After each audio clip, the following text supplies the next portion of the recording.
เปิดตัวรถ Toyota New Vios Hybrid อย่างเป็นทางการขอเสียงตบมือดังๆด้วย ข้าพเจ้าอินาดาบริษัทโตโยต้าลาวขอบใจหลายที่มาควันในมือนี้ขอบใจ ยินดีงานเปิดตัวรถใหม่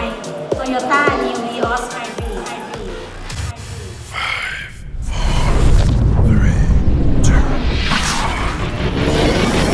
ละขอเสียงตบมือดังๆนี่ก็คือการเปิดตัว Toyota New Vios Hybrid อย่างเป็นทางการ เพราะ New Vios Hybrid ของพวกเราสามารถนำพาทางไปได้ไกลกว่า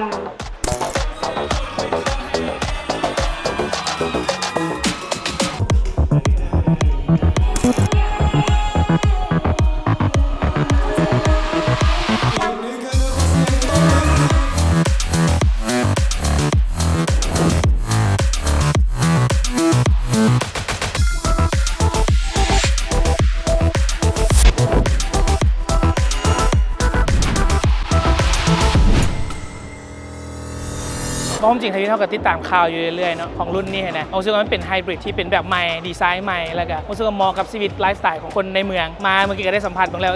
รูปทรงหรือว่าการออกแบบมันก็รู้สึกว่ามันตอบโจทย์โดยเวลาที่เขาเข้าไปนั่งแล้วรู้สึกว่า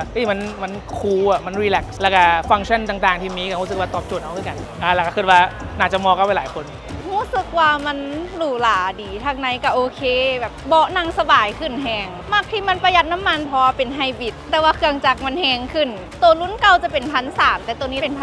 1,500ตัวที่มากกะจะเป็นกล้อง360องศาอ้อมคันและกะไวเลสชาร์จที่เพิ่มเข้ามาในรุ่นนี้คันมาสมเทียบเซ็นราคาก็ถือว่าพอฟังค่ะนะโดยรวมเราโอเคติดตามรับชมการเปิดตัว สบาย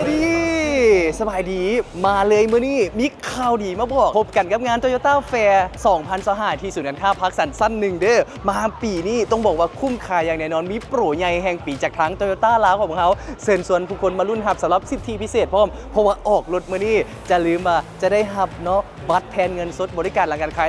1,800,000 กีบและยังรุ่นรางวัลใหญ่พร้อมไปเที่ยวประเทศเกาหลี5รางวัลละ2ทานใครที่ว่าอยากจะเป็นผู้โชคดีที่ว่าได้รับรางวัลพร้อมกับข้อเสนอสุดพิเศษงาน Toyota Fair ของเขาดำเนินไปตั้งแต่25จนฮอดวันที่1เดือนตุลาพบกันได้ที่พักสันสั้นหนึ่งเด้อ